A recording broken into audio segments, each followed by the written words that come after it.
Hi guys, Victoria from Trust Links here. For those of you that don't know, Trust Links are a mental health and wellbeing charity based in Southend YMCA, and we're so happy to be helping the Southend YMCA out today with their event for World Mental Health Day.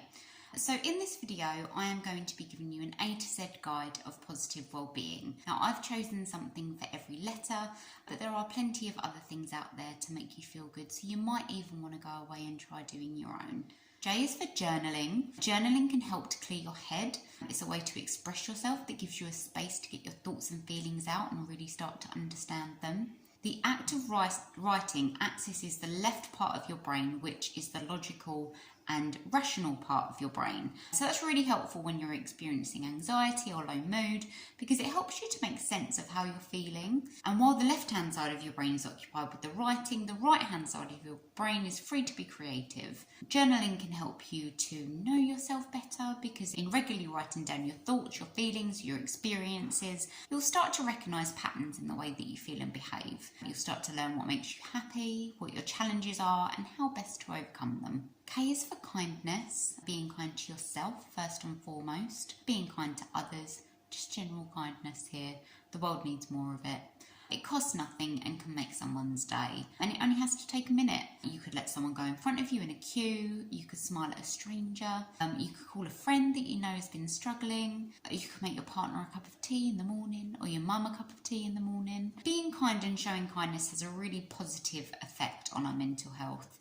It can reduce stress, improve feelings of well-being, it can help to strengthen relationships you have with other people and reduce feelings of loneliness and isolation, as well as making you feel happier and more optimistic. And when you do something kind for someone else, they might then be inspired to do something kind for someone that they know. So it's like this wonderful chain of kindness, wonderful chain of kindness. And also don't forget to be kind to yourself, because quite often we can reserve the most judgmental thoughts for ourselves, and that really isn't helpful either. L is for lists.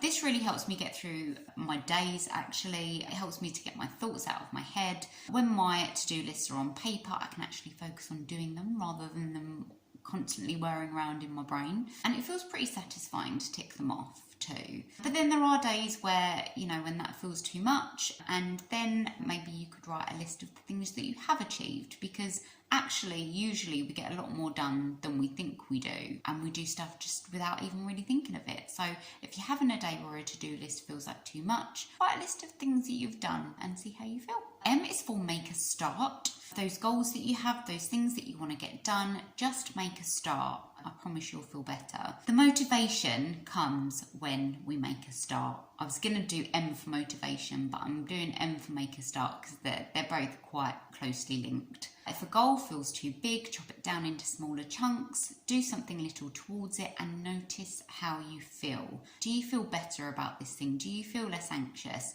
Do you feel motivated to carry on and do a little bit more? Chances are you'll feel good for making a start, no matter how small, and it's that good feeling that will give you the motivation, because you'll want more of it. N is for no, as in say no. Don't be afraid to say no. When you say yes all the time, even when you don't want to do something, you might end up feeling resentful towards that person or that thing, and you might end up feeling burnt out with no time for yourself and no time for helping people with the things that you actually want to help them with as well. When you establish boundaries, you have more time for yourself, and that other person will clearly know what they can expect from you. O is for organisation. Now, I am often the least organised person most of the time, but when I do decide to organise something, it can really help to make me feel calm. You know the phrase, tidy house, tidy mind? I'm not telling you to go and tidy your house, but maybe there's a cupboard that's gotten into a bit of a mess and you've been avoiding it and you've just been shoving stuff in there and not opening it. Maybe just pick a cupboard or even a shelf in that cupboard to tidy and organise. Not only will it give you something to focus on, but you might feel a sense of accomplishment as well. P is for practice the pause. This kind of goes with the breathing, but what I'm saying here is that you don't have to respond to everything straight away. Okay to pause.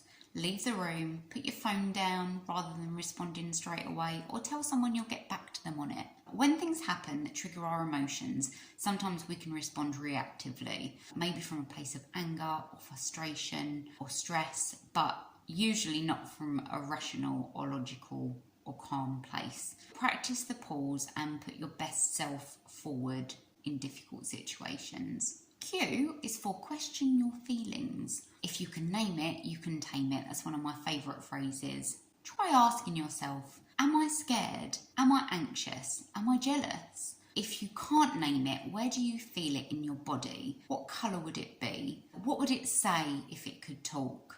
Recognising what you're feeling is often the first step to working out why you feel what you feel and what to do about it.